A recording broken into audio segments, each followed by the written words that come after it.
એવા વડગામના ધારાસભ્ય અને યુવાનોની દિલની ધડકન જિગ્નેશભાઈ મેવાણી આપણી વચ્ચે આવ્યા છે. પહેલા બે હાથ ઊંચા કરી તાળીઓથી જિગ્નેશભાઈને વધાવો.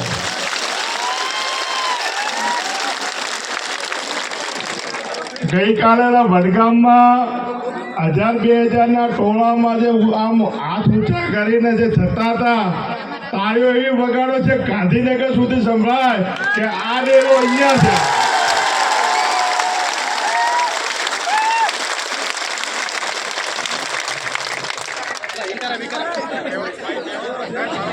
અમે ધેમાથી ધરણીધર ભગવાનના આશીર્વાદ લઈ શાંતિથી લોકોના પ્રશ્ન સાંભળવા માટે, લોકોની પીડા સાંભળવા માટે યાત્રા લઈને નીકળ્યા હતા અને થરાદ આવ્યા. થરાદમાં શિવનગરની બહેનોએ રજૂઆત કરી. રજૂઆતના આધારે જિગ્નેશભાઈ પોલીસ સ્ટેશન જઈને એમની રજૂઆત કરી.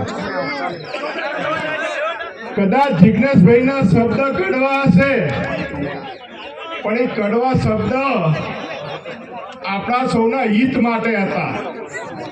કદાચ દારૂનો બંધોણી હશે છૂટી જશે, અમલનો બંધોણી હશે છૂટી જશે, પણ આ ડ્રગ્સનો દવાનો જો બંધોણી થઈ ગયો તો સમજી લેવાનું ઘરે પૂરું થઈ જવાનું ને છોકરો પૂરો થઈ જવાનો. જે આ ડ્રગ્સના રવાડે ચડ્યા એ ઘર પરિવારમાં દીકરોએ ખોવાનો થાય, દીકરી ખોવાની થાય અને પરિવાર પૂરું સાફ થઈ જાય ત્યાં સુધી છોકરો કે છોકરીઓ પૈસા ઘરમાંથી લૂંટીને ડ્રગ્સના રવાડે ચડતા. પણ આવું થરાદને, આ ગુજરાતને બનાવ્યું કોને? કોને બનાવ્યું આપણે પૂછવા માંગુ છું. આ થરાદની અંદર ડ્રગ્સ લાવ્યું ક્યાંથી? છેલ્લા 3-4 વર્ષની અંદર બનાસકાંઠાના પોલીસ વડા હોય કે આ થરાદનું જે ભાડે પોલીસ સ્ટેશન આપી દીધું હતું ને 3 વર્ષ માટે, એના પ્રતાપે અહીંયા આપણે ત્યાં ડ્રગ્સ લાવ્યું છે.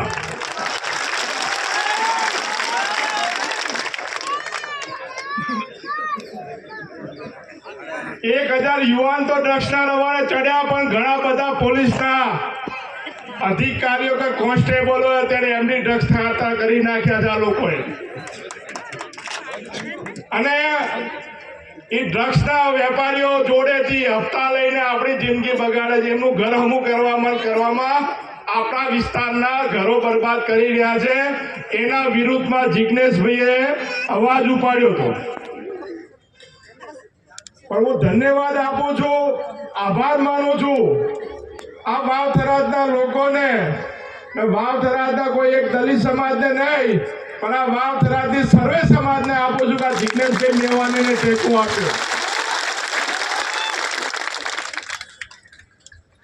ભાજપ વાળા કરવા ગયા હતા, છોટી ભરવા ગયા હતા કે એક વખત પોલીસ વાળા આગળ પોલીસ પરિવારના નામે મહિલાઓ રાખીને પાછળ ભાજપના લોકો, અને એમાં કેટલા બુટલેગરો હતા. હમણાં બેને વાત કરી એમાં દવાની, આ જે દવાની અંદર 2 નંબરની દવા, ડ્રગિસ્ટ દવા વેચતા કેસ થયા એવા લોકો હતા. જુગારીયા હતા, દારૂના વેપારી હતા, એમડીના વેપારી હતા, એવા લોકો પાછળ હતા.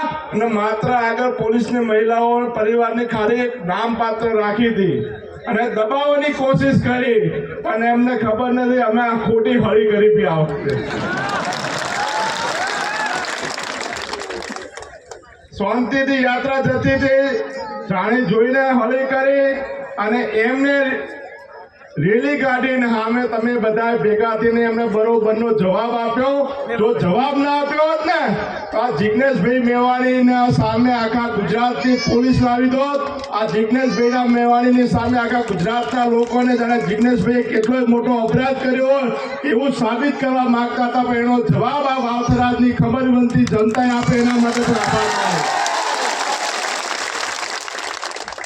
પણ આપણે બધા ચિંતા કરવાની છે. અહીંયા બેઠેલા તમામ લોકો ચિંતા કરવાની છે કે આપણા પરિવારમાં દૂષણ ના આવે. આપણા પરિવારમાં ડ્રગ્સનું, એમડીનું, ચરસનું, ગાંજાનું આ જે દવાની મેડિકલની અંદર જે સિરપો વેચાઈ રહી છે 2 નંબરમાં, જે આ 2 નંબર પોલીસવાળા મિત્રો સાંભળતા હોય એમને પણ વિનંતી કરું છું, આ બેને જે રજૂઆત કરી છે એ રજૂઆતના આધારે તમે આ મેડિકલ સ્ટોરોમાં જે પણ સિરપો વેચાઈ રહી છે, જે પણ ઇન્જેક્શનો વેચાઈ રહ્યા છે, એના માટે પણ કંઈ જિજ્ઞેશભાઈને આવવું ના પડે, તમે કાર્યવાહી કરજો. તમને સૌને વિનંતી પણ કરીએ છીએ. તમે મને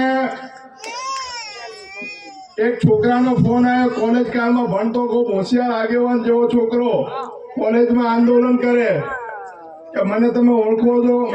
એનો અવાજ આખો કોઈ બંધાણી હોય ને આ ડ્રગ્સનો કે દવાનો, એના જેવો અવાજ આવે. મેં કીધું કોણ? તો હું આ ભાઈ બોલું છું, આ ગામથી બોલું છું. મેં કીધું કેમ તારો ભાઈ અવાજ આવો થઈ ગયો? કે સાહેબ મારી જિંદગી કે ખરાબ થઈ ગઈ, મેં બધું વેચી નાખ્યું. આ 2 વર્ષની અંદર આ થરાદની અંદર દવાઓ એટલી ખરાબ વેચાયેલી છે, કોરેશ્વર કે જે છે એ પીને મેં મારું બધું વેચી નાખ્યું છે. પણ ગઈકાલે જે બનાવ બન્યો એના પરથી મને લાગે તમે કહેતા હશો કે થરાદમાં ક્યાં કઈ દવા વેચાય છે, ક્યાં કોઈ ડ્રગ્સ વેચે છે, ક્યાં કોઈ ગાંજો વેચે. મારું જો નામ ના આપો તો હું તમામ લોકોના ચિઠ્ઠા ખોલવા માંગુ. મારું ઘર તો બરબાદ કર્યું, પણ બીજાના ના થાય એના માટે તમને આ ફોન કર્યો. એટલે આ પીડા છે લોકોની, અને આ માત્ર આપણા થરાદની પીડા નથી, આખા ગુજરાતની પીડા છે.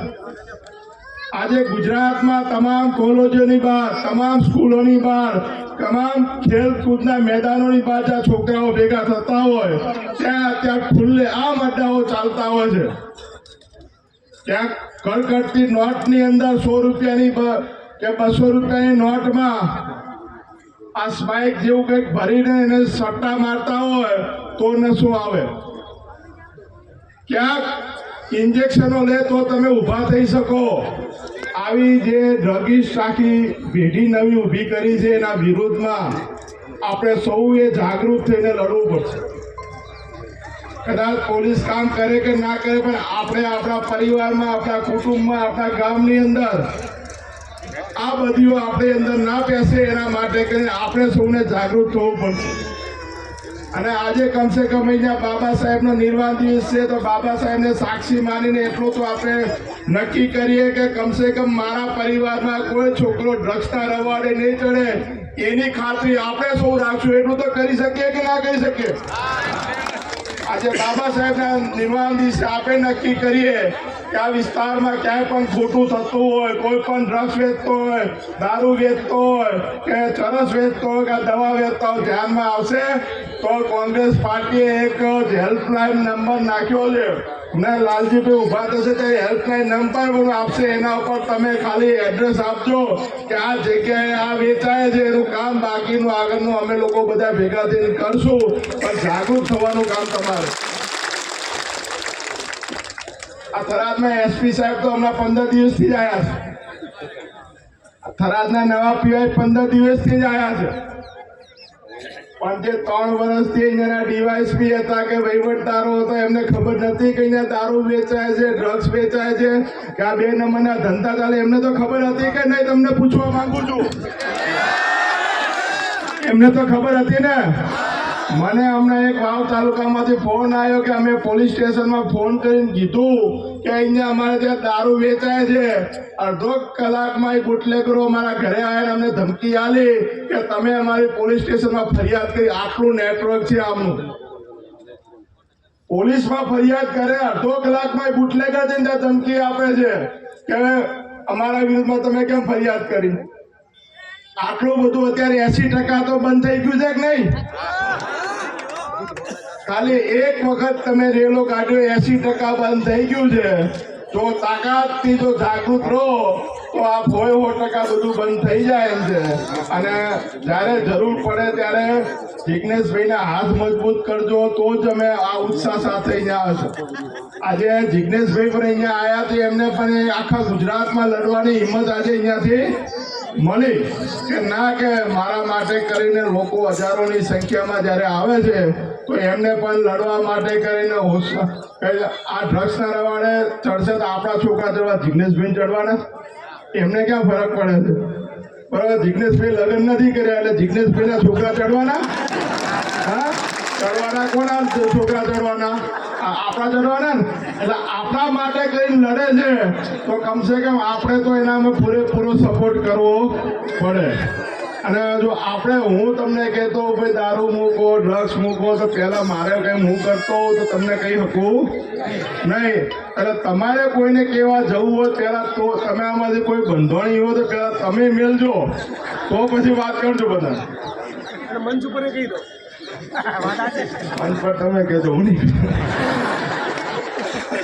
એટલે બધા એક વખત જય ભીમ સાથે જિજ્ઞેશભાઈનો હોસલો મજબૂત કરીએ અને આવનારા સમયમાં લોકોને પણ ખબર પડે કે જ્યાં હોળી કરતા ત્યાં કરીએ, અહીંયા કરવા જેવી નથી. જય ભીમ.